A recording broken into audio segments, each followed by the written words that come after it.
ഉണർത്തണമേ എന്നെ ഉണർത്തണമേ, ആത്മാവാൽ എന്നെ ഉണർത്തണമേ. ഉണർത്തണമേ എന്നെ ഉണർത്തണമേ, ആത്മാവാൽ എന്നെ ഉണർത്തണമേ. ഞാൻ ഉണർന്നാൽ എൻ ദേശമുണരും. ഉണർത്തണമേ എന്നെ ഉണർത്തണമേ, ഞാൻ ഉണർന്നാൽ എൻ ദേശമുണരും. ഉണർത്തണമേ എന്നെ ഉണർത്തണമേ. ഉണർത്തണമേ എന്നെ ഉണർത്തണമേ, ആത്മാവാൽ എന്നെ ഉണർത്തണമേ. ഉണർത്തണമേ എന്നെ ഉണർത്തണമേ, ആത്മാവാൽ എന്നെ ഉണർത്തണമേ. ഞാൻ ഉണർന്നാൽ എൻ ദേശമുണരും. ഉണർത്തണമേ എന്നെ ഉണർത്തണമേ, ഞാൻ ഉണർന്നാൽ എൻ ദേശമുണരും. ഉണർത്തണമേ എന്നെ ഉണർത്തണമേ.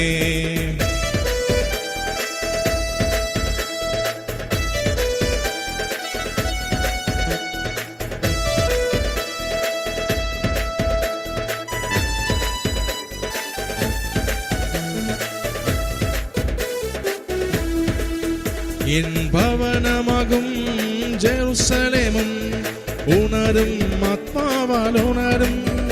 എൻ സഭയാകും ജെറുസലേമും ഉണരും, ആത്മാവാൽ ഉണരും. എൻ ഭവനമാകും ജെറുസലേമും ഉണരും, ആത്മാവാൽ ഉണരും. എൻ സഭയാകും ജെറുസലേമും ഉണരും, ആത്മാവാൽ ഉണരും. ഞാൻ ഉണർന്നാൽ എൻ ദേശമുണരും. ഉണർത്തണമേ എന്നെ ഉണർത്തണമേ, ഞാൻ ഉണർന്നാൽ എൻ ദേശമുണരും. ഉണർത്തണമേ എന്നെ ഉണർത്തണമേ. ഉണർത്തണമേ എന്നെ ഉണർത്തണമേ, ആത്മാവാൽ എന്നെ ഉണർത്തണമേ. ഉണർത്തണമേ എന്നെ ഉണർത്തണമേ, ആത്മാവാൽ എന്നെ ഉണർത്തണമേ. ഞാൻ ഉണർന്നാൽ എൻ ദേശമുണരും. ഉണർത്തണമേ എന്നെ ഉണർത്തണമേ, ഞാൻ ഉണർന്നാൽ എൻ ദേശമുണരും. ഉണർത്തണമേ എന്നെ ഉണർത്തണമേ.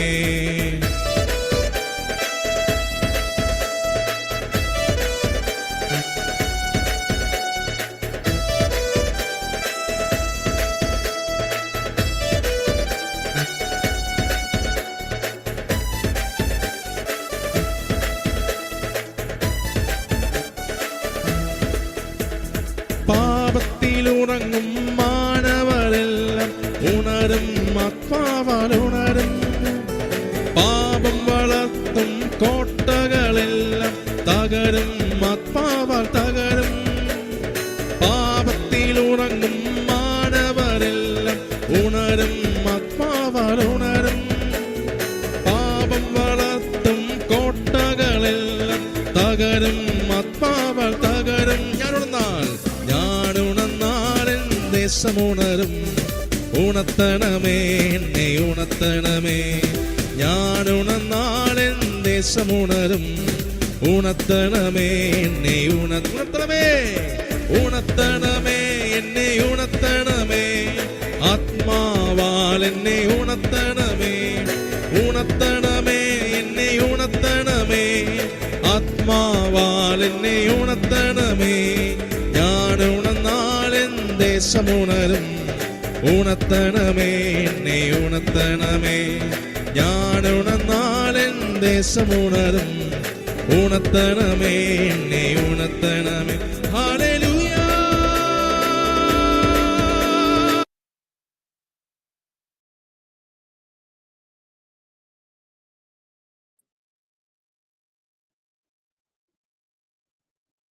ഇതൊന്നും 20 വർക്കാത്ത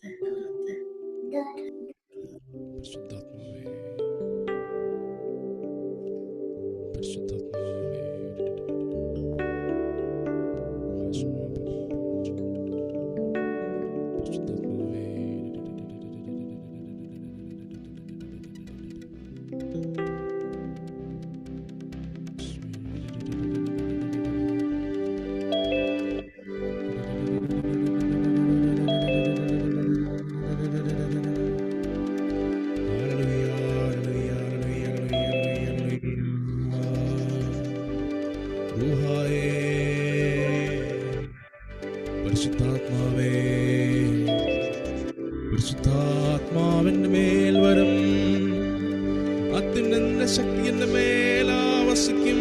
ഹല്ലേലൂയ. പരിശുദ്ധാത്മാവേ, പരിശുദ്ധാത്മാവേ,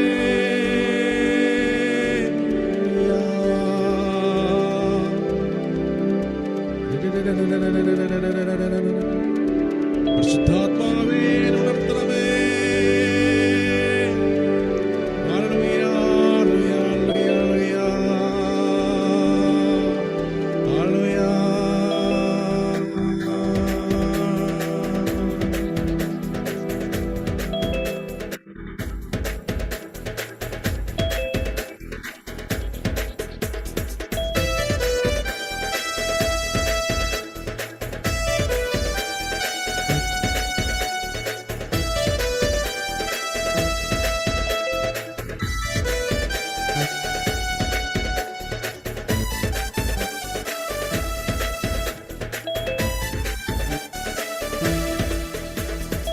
ഉണർത്തണമേ എന്നെ ഉണർത്തണമേ, ആത്മാവാൽ എന്നെ ഉണർത്തണമേ.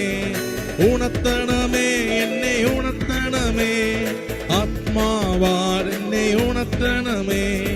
ഞാൻ ഉണർന്നാൽ എൻ ദേശമുണരും. ഉണർത്തണമേ എന്നെ ഉണർത്തണമേ, ഞാൻ ഉണർന്നാൽ എൻ ദേശമുണരും. ഉണർത്തണമേ എന്നെ ഉണർത്തണമേ. ഉണർത്തണമേ എന്നെ ഉണർത്തണമേ, ആത്മാവാൽ എന്നെ ഉണർത്തണമേ. ഉണർത്തണമേ എന്നെ ഉണർത്തണമേ, ആത്മാവാൽ എന്നെ ഉണർത്തണമേ. ഞാൻ ഉണർന്നാൽ എൻ ദേശമുണരും. ഉണർത്തണമേ എന്നെ ഉണർത്തണമേ, ഞാൻ ഉണർന്നാൽ എൻ ദേശമുണരും. ഉണർത്തണമേ എന്നെ ഉണർത്തണമേ.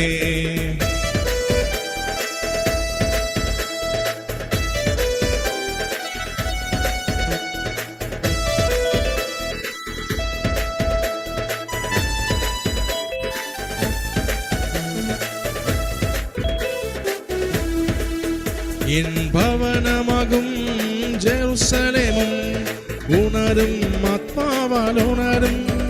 എൻ സഭയാകും ജെറുസലേമും ഉണരും, ആത്മാവാൽ ഉണരും. എൻ ഭവനമാകും ജെറുസലേമും ഉണരും, ആത്മാവാൽ ഉണരും. എൻ സഭയാകും ജെറുസലേമും ഉണരും, ആത്മാവാൽ ഉണരും. ഞാൻ ഉണർന്നാൽ എൻ ദേശമുണരും. ഉണർത്തണമേ എന്നെ ഉണർത്തണമേ, ഞാൻ ഉണർന്നാൽ എൻ ദേശമുണരും. ഉണർത്തണമേ എന്നെ ഉണർത്തണമേ. ഉണർത്തണമേ എന്നെ ഉണർത്തണമേ, ആത്മാവാൽ എന്നെ ഉണർത്തണമേ. ഉണർത്തണമേ എന്നെ ഉണർത്തണമേ, ആത്മാവാൽ എന്നെ ഉണർത്തണമേ. ഞാൻ ഉണർന്നാൽ എൻ ദേശമുണരും. ഉണർത്തണമേ എന്നെ ഉണർത്തണമേ, ഞാൻ ഉണർന്നാൽ എൻ ദേശമുണരും. ഉണർത്തണമേ എന്നെ ഉണർത്തണമേ.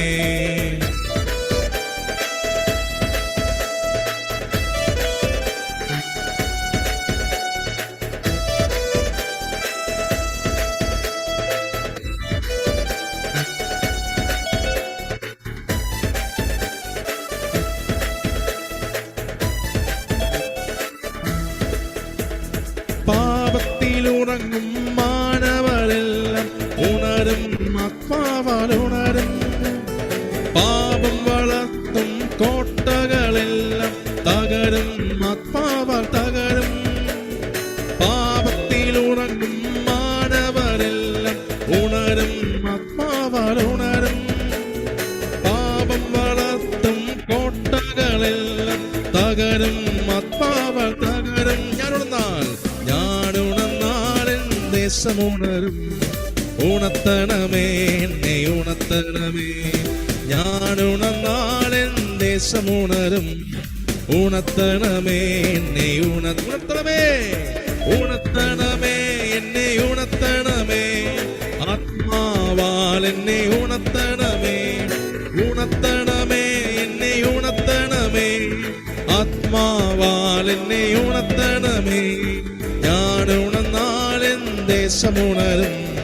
ഉണർത്തണമേ, എന്നെ ഉണർത്തണമേ. ഞാൻ ഉണർന്നാൽ എൻ ദേശം ഉണരും. ഉണർത്തണമേ, എന്നെ ഉണർത്തണമേ. ഹല്ലേലൂയ.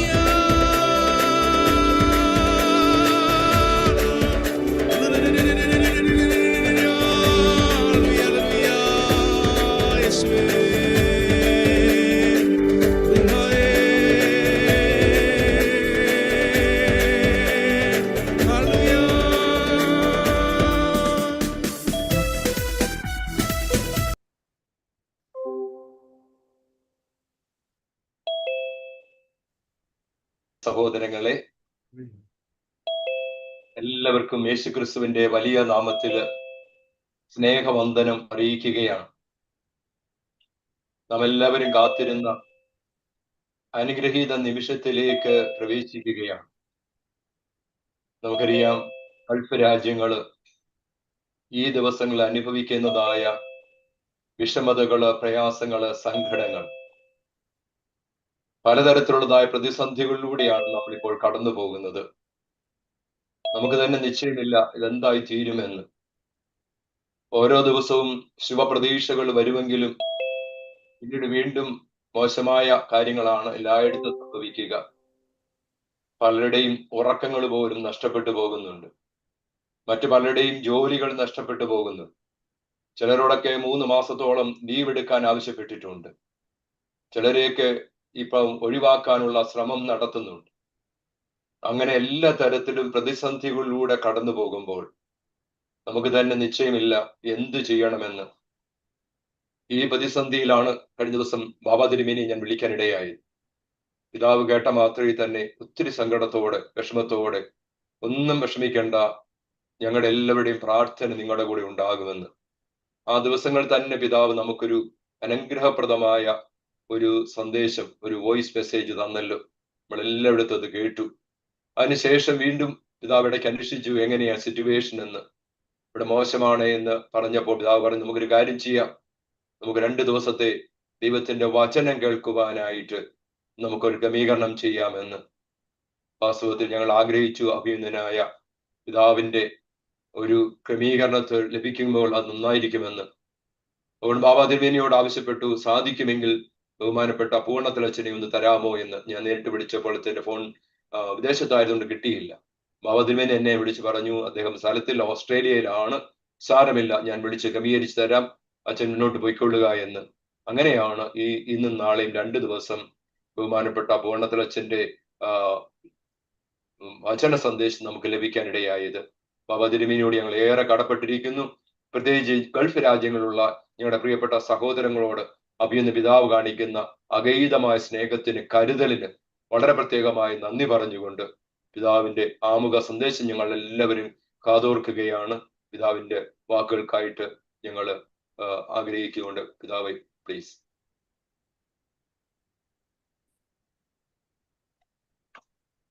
ദൈവത്തിന്റെ വലിയ നാമത്തിന് മഹത്വം ഉണ്ടായിരിക്കട്ടെ.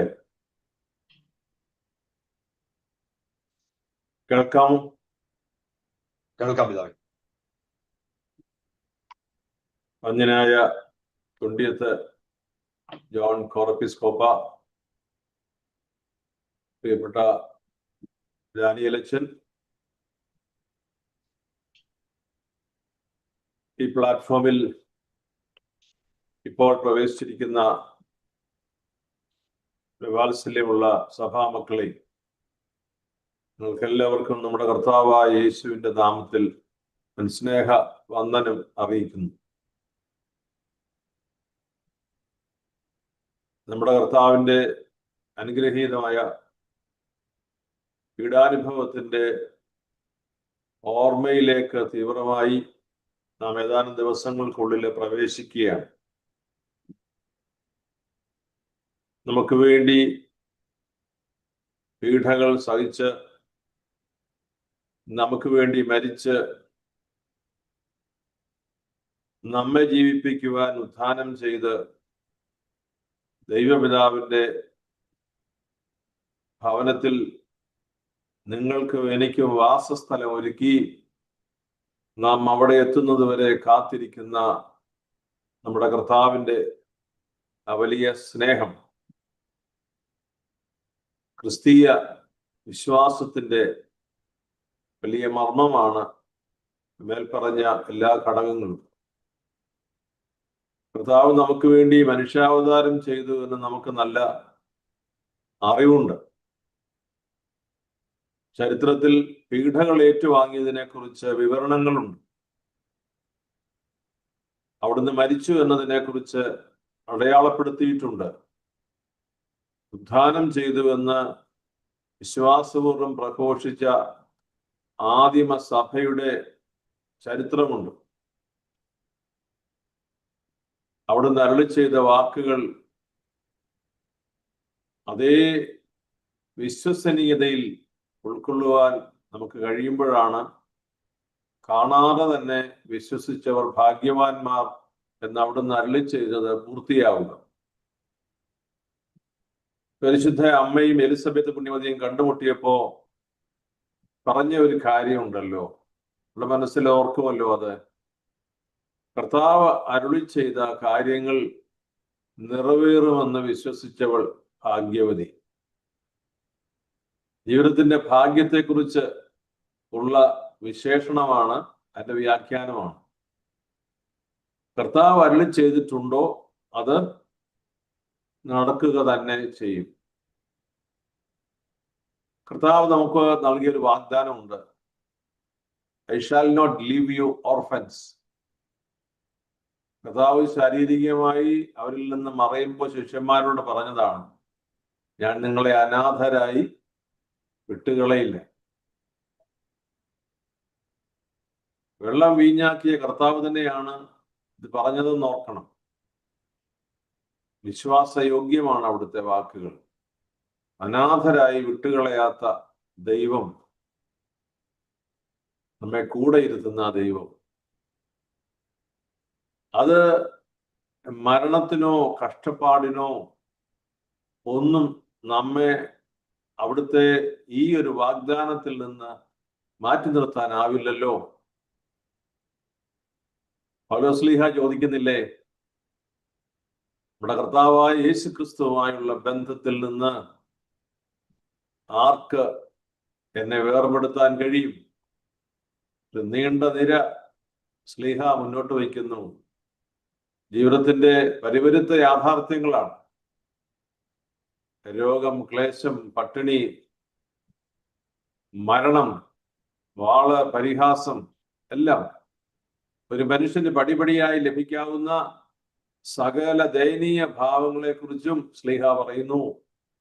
ഈ കാര്യങ്ങളെല്ലാം സംഭവിച്ചാലും കർത്താവായ യേശു ക്രിസ്തുവുമായുള്ള ബന്ധത്തിൽ നിന്ന് എന്നെ വേർപെടുത്തുവാൻ ഇവയ്ക്കൊന്നും കഴിയില്ല. പ്രിയപ്പെട്ട മക്കളെ, പ്രിയപ്പെട്ട വൈദികരെ, നിങ്ങളിപ്പോൾ ആയിരിക്കുന്നത് ഒരു യുദ്ധമുഖത്താണ് എന്നെനിക്കറിയാം. നിങ്ങളിൽ അനേകർക്ക് നാട്ടിലേക്ക് വരണമെന്ന് ആഗ്രഹമുണ്ട്. എന്നാൽ പല സാഹചര്യങ്ങൾ കൊണ്ട് നിങ്ങൾക്ക് വരുന്നതിന് സാധ്യമല്ല. നാട്ടിൽ വരേണ്ട വളരെ അത്യാവശ്യമുള്ള വിഷയങ്ങളുള്ള കുടുംബങ്ങളാണ് നിങ്ങൾ പലതും. എന്നാൽ അത് സാധ്യമാകാതെ ഇരിക്കുന്നു.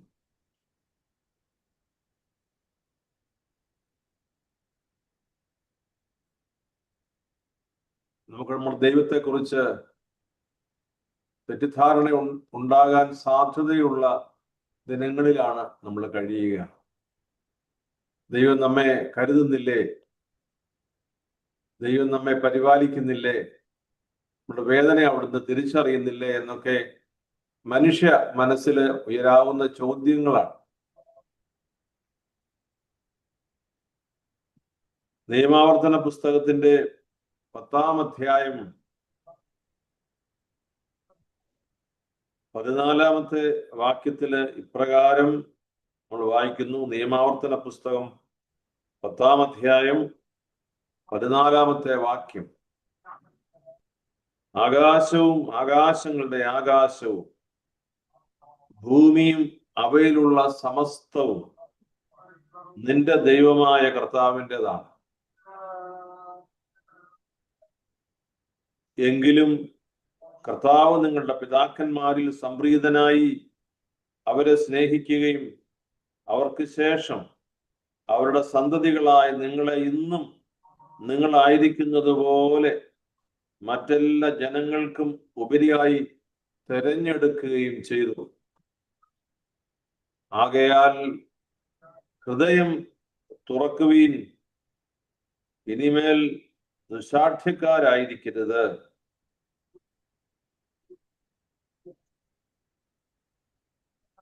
അവിടുന്ന് അനാഥർക്ക് വിധവകൾക്കും നീതി നടത്തിക്കൊടുക്കുന്നു. ഭക്ഷണവും വസ്ത്രവും നൽകി പരദേശിയെ സ്നേഹിക്കുകയും ചെയ്യുന്നു. അതിനാൽ പരദേശിയെ സ്നേഹിക്കുക. ഈജിപ്തിൽ നിങ്ങൾ പരദേശികളായിരുന്നല്ലോ. നിങ്ങളുടെ ദൈവമായ കർത്താവിനെ ഭയപ്പെടണം. നിങ്ങൾ അവിടുത്തെ സേവിക്കുകയും അവിടുത്തോട് ചേർന്ന് നിൽക്കുകയും അവിടുത്തെ നാമത്തിൽ മാത്രം സത്യം ചെയ്യുകയും വേണം. അവിടുന്നാണ് നിങ്ങളുടെ അഭിമാനം. നിങ്ങളുടെ കണ്ണുകൾ കണ്ടിട്ടുള്ള മഹത്വവും ഭയങ്കരവുമായ പ്രവൃത്തികൾ നിങ്ങൾക്ക് വേണ്ടി ചെയ്ത നിങ്ങളുടെ ദൈവമാണ് അവിടുന്ന്. ദൈവമേ, സ്തുതി നിനക്ക് യോഗ്യമാകുന്നു. ബാറയ്ക്കുമോ. കർത്താവിനാൽ സ്നേഹിക്കപ്പെടുന്നവരെ, നമ്മുടെ ദൈവത്തെക്കുറിച്ചുള്ള നിയമാവർത്തന പുസ്തകത്തിലെ പരാമർശമാണ്. അവിടുന്ന് ഇന്നലെയും ഇന്നും എന്നും ഒരുവനാണ്. കരുണ കാണിക്കുന്നവനാണ്. പരദേശിയോട് കരുണ കാണിക്കുന്നവനാണ്. അതുകൊണ്ട് തന്നെ അവിടുന്ന് ആവശ്യപ്പെടുന്നു, പരദേശിയോട് കരുണയായിരിക്കണം. നിങ്ങൾ വേറൊരു രാജ്യത്ത് ഇതേ അവസ്ഥയിൽ അതെ, അവിടുന്നാണ് നിങ്ങളുടെ അഭിമാനം. നമ്മുടെ കണ്ണുകൾക്ക് ഇതുവരെയും കാണുവാൻ സാധിക്കാത്ത കാഴ്ച കാണാൻ അവിടുന്ന് നമ്മെ അനുവദിക്കും. യുദ്ധത്തിന്റെ മുഖത്ത് നിൽക്കുമ്പോ ആശങ്കയുണ്ട്. ചിലപ്പോൾ ചിലരോടൊക്കെ സംസാരിക്കുമ്പോ അവർ വിളിക്കുമ്പോ പറയാറുണ്ട്, സൈറൻ കേൾക്കുമ്പോ കർത്താവേ ഭയമാണ്. ഒളിച്ചിരിക്കാനുള്ള, സുരക്ഷിതമായ സ്ഥലത്ത് ഇരിക്കാനുള്ള ആഹ്വാനമാണ്.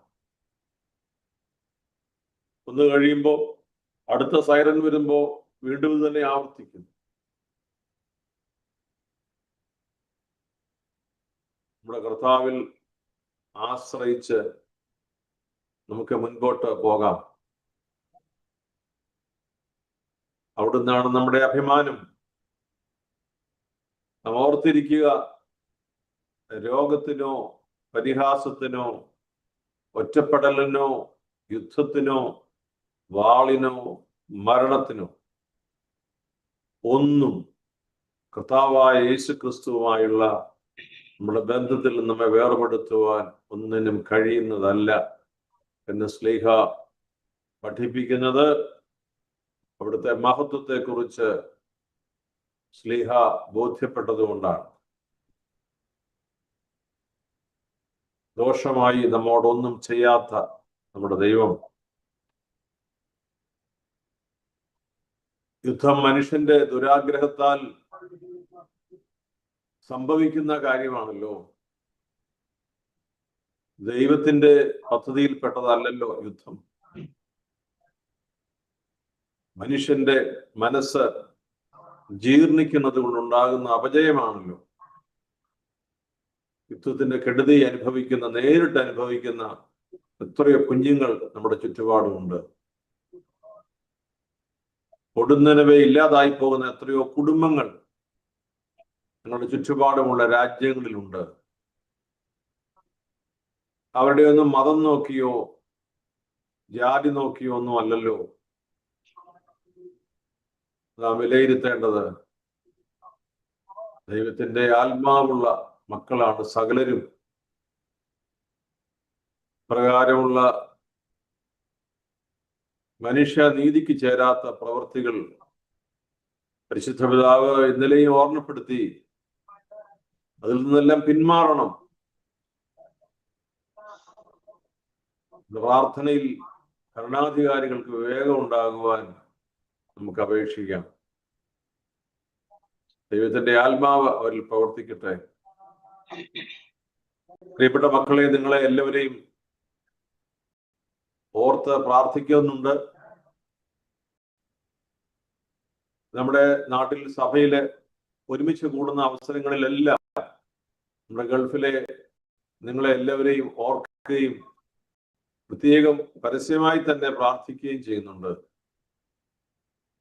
നിങ്ങളുടെ വേദന പൂർണ്ണമായി തിരിച്ചറിയുന്നു. നിങ്ങളുടെ കുടുംബങ്ങളെ, നിങ്ങളുടെ മനസ്സുകളെ എല്ലാം അവിടുന്ന് ശാന്തമാക്കട്ടെ.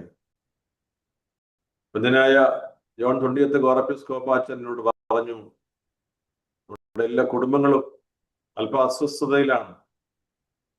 നമുക്ക് അല്പസമയം ഒരുമിച്ച് പ്രാർത്ഥിക്കാൻ സാധിച്ചാൽ അത് വലിയ പ്രത്യാശയാണ്. ബന്ധനായ ദാനിയേൽ പൂർണ്ണത്തിൽ അച്ഛനോട് പറഞ്ഞപ്പോ, അച്ഛൻ ഇന്ന് വെളുപ്പിനെ എത്തിയതേ ഉള്ളൂ ഓസ്ട്രേലിയയിൽ നിന്ന്. ഈ 24ഉം 25ഉം തീയതികളില് പിന്നെ ഒരുമിച്ച് കൂടുന്നതിന് അച്ഛൻ വളരെ സന്തോഷത്തോടുകൂടി, പ്രത്യേകിച്ച് ഈ ഒരു ആവശ്യം പറഞ്ഞപ്പോ വളരെ സന്തോഷത്തോടുകൂടി അച്ഛൻ സമ്മതിക്കുകയുണ്ടായി. അച്ഛൻ്റെ നല്ല മനസ്സിനെ ഞാൻ നിങ്ങൾ എല്ലാവരുടെയും പേരിലുള്ള ദൈവനാമത്തിലുള്ള നന്ദി പറയും. നിങ്ങൾക്കറിയാം, അച്ഛൻ്റെ തിരക്കും അച്ഛനെ കേൾക്കുന്നതിന് അനേകം ആളുകൾ ആവശ്യപ്പെടുന്നതുമല്ല. നമ്മുടെ സഭയുടെ ഈ ഒരു ആവശ്യം പറഞ്ഞപ്പോ മറ്റെല്ലാ അസൗകര്യങ്ങളും മാറ്റി അച്ഛൻ സന്തോഷത്തോടെ ഈ ശുശ്രൂഷയ്ക്കായി യെസ് എന്ന് പറയുക. ഈ 2 ദിവസങ്ങളില് പ്രത്യേകമായി നിങ്ങൾക്ക് വേണ്ടി കൂടുതൽ പ്രാർത്ഥിക്കുന്നു. നിങ്ങളെല്ലാവരെയും കാണാൻ സാധിക്കുന്നില്ല, എന്നാലും അനേകര് ഇവിടെ പ്രവേശിച്ചിട്ടുണ്ട് എന്നാണ് ഞാൻ മനസ്സിലാക്കുക. ഇവിടെ ഒന്ന് നോക്കിയിട്ട് എത്ര പേര് ഇതിൽ കയറിയിട്ടുണ്ട് എന്ന് അറിയാൻ. 720 ക്യാമറയുണ്ട്. കൂടുതൽ പേരുണ്ട്. ഒരു ക്യാമറയിൽ 1.5 പേരുണ്ട്. വളരെ സന്തോഷം. 720 പേർ നമ്മുടെ ഗൾഫിലെ എല്ലാ രാജ്യങ്ങളിൽ നിന്നും ഉണ്ടല്ലോ, അല്ലേ? എല്ലാ രാജ്യങ്ങളിൽ നിന്നും ഉണ്ട്. വലിയ സന്തോഷം. എന്നെ ശ്രമിക്കുന്ന പ്രിയപ്പെട്ട അച്ഛന്മാരെ, പ്രിയപ്പെട്ട മക്കളെ, നമുക്ക് കർത്താവിന്റെ കൃപയുടെ ആഴം അല്പം കൂടി അടുത്തറിയാൻ ഈ ദിവസങ്ങൾ നമ്മെ സഹായിക്കട്ടെ.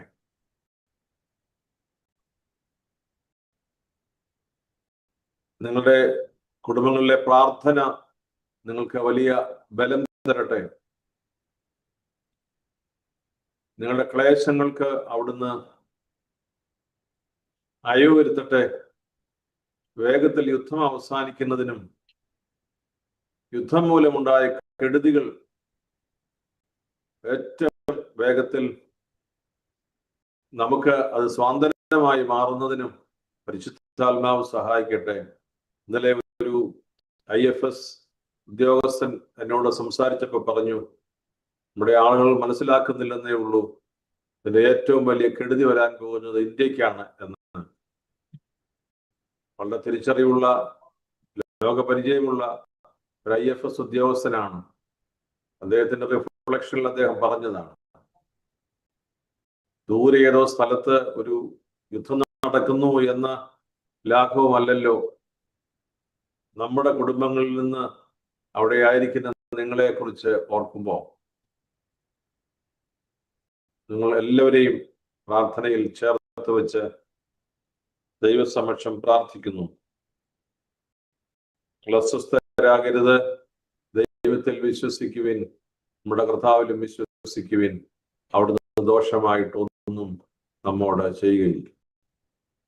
എനിക്കൊരു ഉപദേശം കൂടി പറയാനുണ്ട്. ഇത് അവസാനിപ്പിക്കുമ്പോൾ, യുദ്ധത്തിന്റെ കെടുതികളും യുദ്ധത്തിന്റെ പ്രയാസങ്ങളും നമ്മെ എല്ലാവരെയും, പ്രത്യേകിച്ച് നിങ്ങളെ അനുദിന ജീവിതത്തിൽ ഭാരപ്പെടുത്തുന്നുണ്ട്.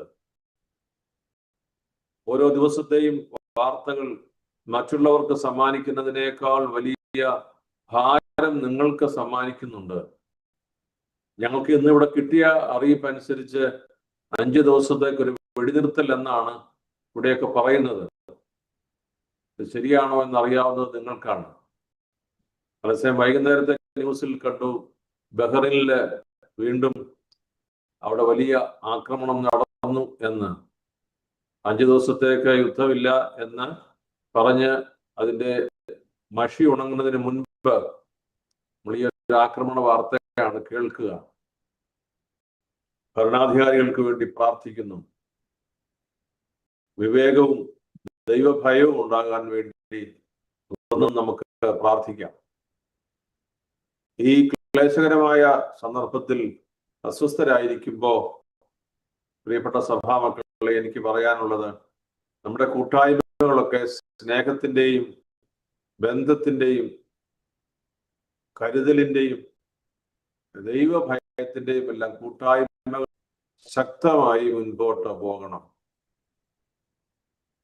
ചിലയിടങ്ങളിലെയൊക്കെ വാർത്തകൾ നിങ്ങളോട് ഞാൻ തുറന്ന് അങ്ങനെ തന്നെ പറയുന്നു, മനസ്സിന് വലിയ ഭാരവും വലിയ സങ്കടവും മാത്രമാണ് സമ്മാനിക്കുക. ഇന്ന് നമ്മളിങ്ങനെ കൂടി പ്രാർത്ഥിക്കുന്നതിനെ കുറിച്ച് പോലും അവിടെയുള്ള ബന്ധപ്പെട്ട അധികാരികളോട് വളരെ നെഗറ്റീവായി അവതരിപ്പിച്ചിട്ടുള്ള അനുഭവങ്ങൾ ഓർക്കുമ്പോൾ വലിയ സങ്കടം തോന്നുന്നു. എത്രയോ തവണ നമ്മൾ ഓൺലൈനിലൂടെ സുവിശേഷ പ്രഘോഷണം നടത്തുകയും ഒരുമിച്ച് പ്രാർത്ഥിക്കുകയും ഒക്കെ ചെയ്തിട്ടുണ്ട്. ഇവിടെ കൂട്ടായ്മയാണ് നമുക്ക് ദൈവ സാന്നിധ്യത്തിന്റെ അനുഗ്രഹം തരുന്നത്. ആയതിനാൽ ക്രിസ്തീയ ജീവിതത്തിന്റെ ശ്രദ്ധയും കരുതലും എല്ലാം മറ്റുള്ളവരുടെ മനസ്സ് നുറുങ്ങിയിരിക്കുമ്പോൾ പ്രത്യാശ കൊടുക്കുന്നതിന് വേണ്ടി മാത്രമാകട്ടെ. നാം എത്ര വലിയവരാണെങ്കിലും നാം എത്ര ബുദ്ധിമാന്മാരാണെങ്കിലും ഒരു കാര്യം ഓർക്കുക, എന്റെയും നിങ്ങളുടെയും ജീവിതത്തിൽ ഒരു നിമിഷത്തെ ശ്വാസ തടസ്സം നമ്മുടെ ജീവനെ ബാധിക്കും. അത് ഡോക്ടർമാരാകട്ടെ വിദഗ്ധരാകട്ടെ ആർക്കും നിർണയിക്കാനാവാത്ത കാര്യമാണ്. ദൈവത്തെ വെല്ലുവിളിക്കാതെ ഇരിക്കുക, ദൈവ നടത്തിപ്പിന് പൂർണ്ണമായി വിധേയരാകുക, ദൈവത്തെ അനുഭവിക്കാൻ പ്രാർത്ഥിക്കാൻ വരുന്ന ആളുകളുടെ ഇടയിൽ വിഭാഗീയത ഉണ്ടാകാതെ ഇരിക്കാനുള്ള ശ്രദ്ധ, പ്രത്യേകിച്ച് ക്ലേശകരമായ ഈ ദിനങ്ങളിൽ പ്രത്യാശ കൊടുക്കുവാൻ വിളിക്കപ്പെട്ട നമ്മുടെ ഭാഗത്തു നിന്ന് ഉണ്ടാകണം എന്ന് സ്നേഹത്തോടെ ഞാൻ ഈ പറയുന്ന വിഷയവുമായി ബന്ധപ്പെട്ട് മനസ്സിലാക്കുന്ന എല്ലാവരും സ്വീകരിക്കണം. ദൈവം നിങ്ങളുടെ കുടുംബങ്ങളെ എല്ലാം ആശ്വസിപ്പിക്കട്ടെ. പ്രിയപ്പെട്ട അച്ഛന്മാരെ പ്രത്യേകം ഞാൻ ദൈവ കരുണയ്ക്ക് സമർപ്പിക്കുന്നു. നിങ്ങളുടെ മനസ്സിന്റെ നന്മയും നിങ്ങളുടെ ഒരു സമാധാനവും നിങ്ങളിൽ മാത്രം പരിമിതമല്ല. നിങ്ങൾ അനേക ആയിരങ്ങൾക്ക് വേണ്ടി അവിടെ പ്രാർത്ഥിക്കുവാൻ കടപ്പെട്ടവരാണ്. പ്രത്യേകിച്ച് വേദനയുടെ നിമിഷങ്ങൾ, നിങ്ങൾ അർപ്പിക്കുന്ന വിശുദ്ധ കുർബാന, നിങ്ങൾ നടത്തുന്ന പ്രാർത്ഥനകൾ, നിങ്ങൾ നടത്തുന്ന സുവിശേഷത്തിന്റെ വ്യാഖ്യാനം, അതെല്ലാം അനേകരെ പ്രത്യാശയിൽ ഉറപ്പിക്കുന്നതാണ്. നിങ്ങളുടെ ശുശ്രൂഷകളെ പരിശുദ്ധാത്മാവ് കൂടുതൽ അഭിഷേകവും നിറവുള്ളതാക്കി ഈ കാലഘട്ടത്തിൽ മാറ്റട്ടെ എന്ന് പ്രത്യേകം പ്രാർത്ഥിക്കുന്നുണ്ട്. കുടുംബനാഥന്മാരായ നമ്മുടെ മാതാപിതാക്കൾ, നിങ്ങൾ കുഞ്ഞുങ്ങളോട് ചേർന്ന് മക്കളോട് ചേർന്ന് പ്രാർത്ഥിക്കുമ്പോൾ, കുഞ്ഞുങ്ങൾ നിങ്ങളോട് ചേർന്ന് നിന്ന് ദൈവത്തിന്റെ വചനം വായിക്കുമ്പോൾ നിങ്ങൾക്ക് ആശ്വാസവും പ്രത്യാശയും നൽകട്ടെ. അതേ, നമ്മുടെ അഭിമാനം നമ്മുടെ കർത്താവാണ്, മനുഷ്യനിലല്ല എൻ്റെ പ്രത്യാശ മറിച്ച് ലോകത്തിൻ്റെയും നാം ഓരോരുത്തരുടെയും സൃഷ്ടാവായ കർത്താവിലാണ്. ആ കർത്താവിൻ്റെ കരങ്ങളിൽ നിങ്ങളെ എല്ലാവരെയും പൂർണ്ണമായി ഞാൻ സമർപ്പിക്കുന്നു. അനുഗ്രഹീതമായ വലിയ ആഴ്ച, ആഴ്ചയും തുടർന്നുള്ള ശുശ്രൂഷകളും എല്ലാം നടത്തുന്നതിന് അനുകൂലമായ സാഹചര്യങ്ങൾ ഉണ്ടാകട്ടെ എന്ന് പ്രാർത്ഥിക്കുന്നു. സാഹചര്യം അനുകൂലമാണെങ്കിലും പ്രതികൂലമാണെങ്കിലും നിങ്ങൾക്ക് ദേവാലയത്തിൽ പോകുവാനുള്ള സാധ്യത ഇല്ലാതെ വരുന്ന ഒരു സാഹചര്യമാണെങ്കിൽ കൂടി നിങ്ങളുടെ കുടുംബങ്ങളിൽ നിങ്ങൾ ഭക്തിയോടെ അതിൻ്റെ ക്രമീകരണം ചെയ്ത് പ്രാർത്ഥിക്കണം. ഒരുമിച്ച് വേദപുസ്തകം വായിച്ച് ധ്യാനിക്കുന്നതിന് തടസ്സമൊന്നുമില്ലല്ലോ. നിങ്ങളുടെ വീട്ടിൽ ആണ് അത് ചെയ്യുന്നതെങ്കിലും ദൈവാത്മാവ് നിങ്ങളെ നടത്തിക്കൊള്ളും. അതേ, ആ ദൈവാത്മാവിന്റെ സംരക്ഷണയ്ക്ക് നിങ്ങളെ എല്ലാവരെയും ഫലമേൽപ്പിക്കുന്നു. ഞാൻ ഒരു കാര്യം ഉറപ്പു തരുന്നു, നമ്മുടെ സഭയുടെ പ്രാർത്ഥന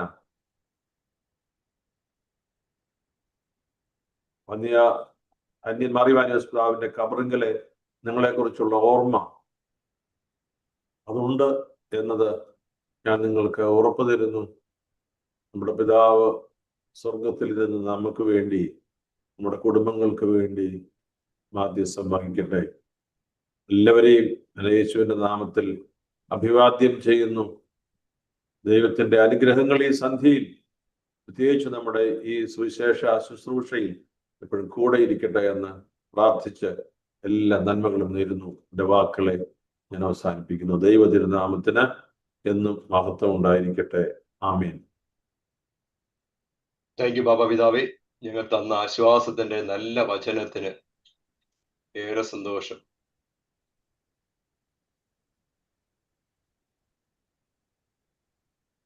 അഭിനയ ബാബ തിരുമേനി, പ്രിയപ്പെട്ട തൊണ്ടിയതച്ച, പ്രിയപ്പെട്ട അച്ഛന്മാരെ,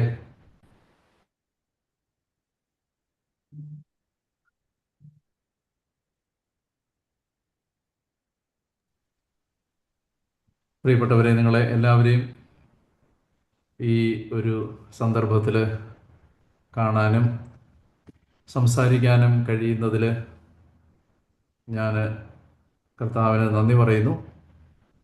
നമ്മൾ പലപ്പോഴും പ്രതിസന്ധികളും പ്രയാസങ്ങളും വരുമ്പോൾ കൂടുതൽ ദൈവത്തിൽ ആശ്രയിക്കേണ്ടവരാണ്. പ്രത്യേകിച്ച് നമുക്ക് എല്ലായിടങ്ങളിലും മനുഷ്യർ ബുദ്ധിമുട്ടുന്ന പ്രതികൂലങ്ങളിലായിരിക്കുന്ന സമയമാണെങ്കിൽ, നിങ്ങൾക്ക് പ്രത്യേകിച്ച് മിഡിൽ ഈസ്റ്റിൽ ഉള്ളവർക്ക് കുറെ കൂടി സമീപത്ത് ഗൗരവമായി പ്രതിസന്ധികൾ ഉണ്ട് എന്ന് നമ്മൾ മനസ്സിലാക്കുമ്പോൾ, സഭയാകുന്ന ശരീരം ദുർബലമാകുന്ന, വേദനിക്കുന്ന ശരീരാവയവങ്ങളെ ചേർത്ത് പിടിക്കുക എന്നത് ഈ മൊത്തം ശരീരത്തിൻ്റെ ധർമ്മമാണ് എന്നുള്ളത് തിരിച്ചറിയുന്നത് കൊണ്ടാണ് അഭിനയ ബാബ തിരുമേനി പ്രകാരം ഒരു 2 സന്ധ്യകൾ നമുക്ക് കർത്താവിൻ്റെ വചനത്തിൻ്റെ മുമ്പിൽ, ദൈവ ആലോചനയ്ക്ക് മുമ്പിൽ ആയിരിക്കാം എന്ന് തീരുമാനിക്കുന്നത് എന്ന് ഞാൻ തിരിച്ചറിയുകയും മനസ്സിലാക്കുകയും ചെയ്യുന്നു. അപ്രകാരം നമ്മൾ ഒരുമിച്ച് വരുമ്പോൾ ഞാൻ നമ്മുടെ മനസ്സിലേക്ക് ഈ നാളുകളിൽ വരേണ്ട ചില ചിന്തകളാണ് എന്ന് എനിക്ക് വചനത്തിൽ നിന്ന് മനസ്സിലാവുന്ന കുറച്ച് കാര്യങ്ങൾ നിങ്ങളോട് പങ്കുവെക്കാം എന്നാണ് കരുതുന്നത്. ജെറമിയ പ്രവാചകന്റെ പുസ്തകം 29-ാം അധ്യായം. ഇത് ജെറമിയ 29 നെബൂഖദ്നേസർ ബാബിലോണിലേക്ക് കൊണ്ടുപോയ പ്രവാസികളായ ജനത്തിന് ജെറമിയ അയക്കുന്ന കത്താണിത്. ജെറമിയ പ്രവാചകൻ അധ്യായം 29 അദ്ദേഹം പ്രവാസികൾക്ക് അയക്കുന്ന കത്താണ്. ജെറമിയ ആ സമയത്ത് ജെറുസലേമിലാണ്. പ്രവാസം സംഭവിച്ചത് 3 ഘട്ടങ്ങളിലായിട്ടാണ്. നമ്മൾ ഇസ്രായേലിൻ്റെ യൂദയായുടെ ചരിത്രം പഠിക്കുമ്പോൾ നമുക്ക് മനസ്സിലാക്കാൻ കഴിയും. യഹോയാക്കിൻ, സദക്കിയ, ഈ 3 രാജാക്കന്മാരുടെ കാലത്താണ് ജെറുസലേം നെബൂഖദ്നേസർ രാജാവ്, ബാബിലോൺ രാജാവ് കീഴടക്കുന്നതും അവിടുന്ന് അടിമകളായി ജനത്തെ കൊണ്ടുപോകുന്നതും. ഇങ്ങനെ ആദ്യത്തെ പ്രാവശ്യം കൊണ്ടുപോയതിന് ശേഷം ജെറമിയ പ്രവാസത്തിലേക്ക് പോയ ജനത്തിന് അയക്കുന്ന കത്താണ് ജെറമിയായുടെ പുസ്തകം 29-ാം അധ്യായം. അപ്പോൾ എല്ലാവരും നാടുകടത്തപ്പെട്ടിട്ടില്ല. ജെറമിയ ജെറുസലേമിൽ തന്നെയുണ്ട്. ആദ്യത്തെ പ്രവാസികളുടെ സംഘം നാടുകടത്തപ്പെട്ടു. 29-ാം അധ്യായം 1-ാമത്തെ വാക്യം, നെബൂഖദ്നേസർ ജെറുസലേമിൽ നിന്ന് ബാബിലോണിലേക്ക് അടിമകളായി കൊണ്ടുപോയ ശ്രേഷ്ഠന്മാർക്കും പുരോഹിതന്മാർക്കും പ്രവാചകന്മാർക്കും ജനത്തിനും ജെറമിയ പ്രവാചകൻ ജെറുസലേമിൽ നിന്ന് അയച്ച കത്തിൻ്റെ പകർപ്പ് യെക്കോണിയ രാജാവും രാജമാതാവും ഷണ്ഡന്മാരും യൂദയായിലെയും ജെറുസലേമിലെയും പ്രഭുക്കന്മാരും ശില്പികളും ലോകപ്പണിക്കാരും ജെറുസലേം വിട്ടുപോയതിനു ശേഷമാണ് ഈ കത്തയച്ചത്. ആ കത്തിൻ്റെ ഉള്ളടക്കം ഇങ്ങനെയാണ്. 4-ാമത്തെ വാക്യം മുതൽ, ജെറുസലേമിൽ നിന്നും ബാബിലോണിലേക്ക് അടിമകളായി ഞാൻ അയച്ച സകലരോടും ഇസ്രായേലിൻ്റെ ദൈവമായ സൈന്യങ്ങളുടെ കർത്താവ് അരുളി ചെയ്യുന്നു, വീട് പണിത് അതിൽ വസിക്കുവിൻ, തോട്ടങ്ങൾ നട്ടുപിടിപ്പിച്ച് ഫലങ്ങൾ അനുഭവിക്കുവിൻ, വിവാഹം കഴിച്ച് സന്താനങ്ങൾക്ക് ജന്മം നൽകുവിൻ, നിങ്ങളുടെ പുത്രീപുത്രന്മാരെയും വിവാഹം കഴിപ്പിക്കണം, അവർക്കും മക്കൾ ഉണ്ടാകട്ടെ, നിങ്ങൾ പെരുകണം, നിങ്ങളുടെ സംഖ്യ കുറഞ്ഞു പോകരുത്. അടുത്ത വാക്യമാണ് വളരെ പ്രധാനപ്പെട്ട വാക്യം, 7-ാമത്തെ വാക്യം, ഞാൻ നിങ്ങളെ അടിമകളായി അയച്ചിരിക്കുന്ന നഗരങ്ങളുടെ സമാധാനത്തിനായി യത്നിക്കണം, അവയ്ക്ക് വേണ്ടി കർത്താവിനോട് പ്രാർത്ഥിക്കണം, കാരണം നിങ്ങളുടെ ക്ഷേമം അവയുടെ ക്ഷേമത്തെ ആശ്രയിച്ചാണ് ഇരിക്കുന്നത്. ഞാൻ ഒരിക്കൽ കൂടി ആ വാക്യം വായിക്കാം. ഞാൻ നിങ്ങളെ അടിമകളായി അയച്ചിരിക്കുന്ന നഗരങ്ങളുടെ സമാധാനത്തിനു വേണ്ടി യത്നിക്കണം.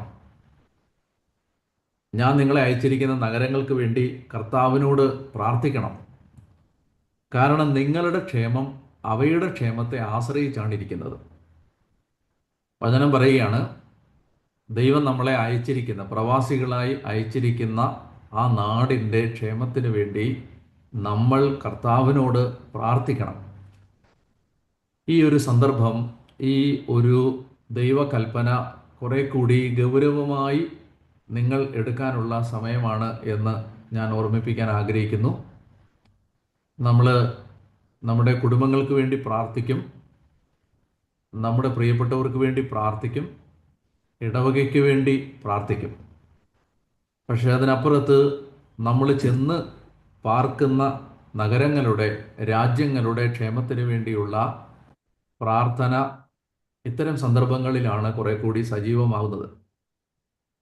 ഒരുപക്ഷെ പലപ്പോഴും നമ്മുടെ 100 ആവശ്യങ്ങൾക്കിടയിൽ നമ്മൾ വിട്ടുപോകാൻ സാധ്യതയുള്ള വളരെ പ്രധാനപ്പെട്ട ഒരു ഉത്തരവാദിത്തമാണ് നമ്മൾ ചെന്നിരിക്കുന്ന നാടിൻ്റെ ക്ഷേമത്തിന് വേണ്ടിയുള്ള പ്രാർത്ഥന. ഞാനിത് പറയുമ്പോൾ 1-2 കാര്യങ്ങൾ അതിനോട് ചേർത്ത് നമ്മൾ മനസ്സിലാക്കാനുണ്ട്. പ്രത്യേകിച്ച് ഇപ്പോഴത്തെ സാഹചര്യത്തിൽ നമ്മളൊരു യുദ്ധ ഭീഷണിയിലാണ്. യുദ്ധം ദൈവം ആഗ്രഹിക്കുന്ന കാര്യമല്ല. പക്ഷേ കർത്താവ് തന്നെ നമ്മളോട് പറഞ്ഞിട്ടുണ്ട്, യുദ്ധങ്ങളും ക്ഷാമങ്ങളും ഭൂകമ്പങ്ങളും ദുരിതങ്ങളും ഉണ്ടാകും. പ്രത്യേകിച്ച് കർത്താവായ യേശുവിൻ്റെ 2-ാം വരവിനോട് അനുബന്ധമായോ അതിനു മുന്നോടിയായോ കത്തോലിക്ക മതബോധന ഗ്രന്ഥം ബൈബിളിൻ്റെ അടിസ്ഥാനത്തിൽ പറഞ്ഞു തരുന്ന 7 ലക്ഷണങ്ങളുണ്ട്. അതിലെ 7 ലക്ഷണങ്ങളിൽ വളരെ പ്രധാനപ്പെട്ട ഒരു കാര്യമാണ് യുദ്ധം, ക്ഷാമം, മഹാമാരി, ഭൂകമ്പം, പ്രകൃതി ദുരന്തങ്ങൾ. ഇവയെല്ലാം തന്നെ യുഗാന്ത്യത്തോടനുബന്ധമായി ഉണ്ടാകുമെന്ന് നമ്മുടെ കർത്താവ് തന്നെ പറഞ്ഞിട്ടുള്ള കാര്യങ്ങളാണ്. അതുകൊണ്ട് ഞാനിങ്ങനെയാണ് അതിനെ മനസ്സിലാക്കുന്നത്. യുദ്ധം ഉണ്ടാകാതിരിക്കുക എന്നത് ഒരുപക്ഷെ അസാധ്യമായിരിക്കും. യുദ്ധങ്ങൾ ഉണ്ടാവുക തന്നെ ചെയ്യും. കാരണം മാനവ ചരിത്രത്തിൻ്റെ എല്ലാ കാലങ്ങളിലും യുദ്ധം ഉണ്ടായിട്ടുണ്ട്. ഈ കാലങ്ങളിൽ അത് കൂടുതലായിട്ടുണ്ട്. അതുകൊണ്ട് നമ്മൾ ജീവിക്കുന്ന ഏത് രാജ്യത്തും ഒരിക്കലും ഒരു യുദ്ധവും ഉണ്ടാകില്ല എന്ന ഒരു കാഴ്ചപ്പാട് നമുക്ക് ഗൗരവമായിട്ട് എടുക്കാൻ പറ്റില്ല. യുദ്ധം ഉണ്ടാവുക തന്നെ ചെയ്യും. എന്നാൽ നമ്മൾ ഈ ഒരു സന്ദർഭത്തെ, പ്രത്യേകിച്ച് ഇതുപോലെയുള്ള യുദ്ധഭീഷണികൾ വരുമ്പോൾ ദൈവമക്കൾ സ്വീകരിക്കേണ്ട ചില നിലപാടുകളാണ്, ഒരുക്കങ്ങളാണ് നമ്മൾ അറിയേണ്ടത്. നമ്മൾ ഇത്തരം സന്ദർഭങ്ങളെ അതിജീവിക്കാൻ എന്ത് ചെയ്യണമെന്ന് കർത്താവ് നമ്മളോട് നേരത്തെ തന്നെ എല്ലാം വ്യക്തമായി പറഞ്ഞു തന്നിട്ടുണ്ട്. അതിലെ ഏറ്റവും പ്രധാനപ്പെട്ട കാര്യമാണ് നമ്മളെ ജീവിക്കാൻ സഹായിച്ച, നമ്മുടെ കുഞ്ഞുങ്ങൾക്ക് നല്ല വിദ്യാഭ്യാസം കിട്ടാൻ ഇടയാക്കിയ, നമ്മുടെ തലമുറ അനുഗ്രഹിക്കപ്പെടാൻ ഇടയാക്കിയ, നമ്മുടെ നാട്ടിലുള്ള പ്രിയപ്പെട്ടവർക്ക് നല്ല ഒരു വീടുണ്ടാവാനോ നല്ല സൗകര്യങ്ങൾ ഉണ്ടാവാനോ ഒക്കെ സഹായിച്ച, നമ്മുടെ പ്രിയപ്പെട്ടവരുടെ സന്തോഷങ്ങളും പുഞ്ചിരിയും വിരിയിച്ച ഒരു നാടാണ് നിങ്ങൾ താമസിക്കുന്ന ഏത് നാടാണെങ്കിലും ആ രാജ്യം. അതുകൊണ്ട് ആ രാജ്യം നമ്മുടെ സ്വന്തമല്ലെങ്കിലും അവിടെ നമുക്ക് ഭൂമിയും വീടും വാങ്ങി നിത്യം ജീവിക്കാൻ ഉതകുന്ന ഒരു സാഹചര്യം ഇല്ലെങ്കിലും നമ്മളെ ജീവിക്കാൻ, സർവൈവ് ചെയ്യാൻ, അതിജീവിക്കാൻ സഹായിച്ച നാടാണത്. ആ നാടിനോട് നമുക്കൊരു ആത്മീയ ഉത്തരവാദിത്വം ഉണ്ട്. അത് നമ്മൾ വളരെ ഗൗരവമായി എടുക്കേണ്ട ഒരു സമയമാണ് ഇത്. അതുകൊണ്ട് അതിനു വേണ്ടി നമ്മൾ പ്രാർത്ഥിക്കണം.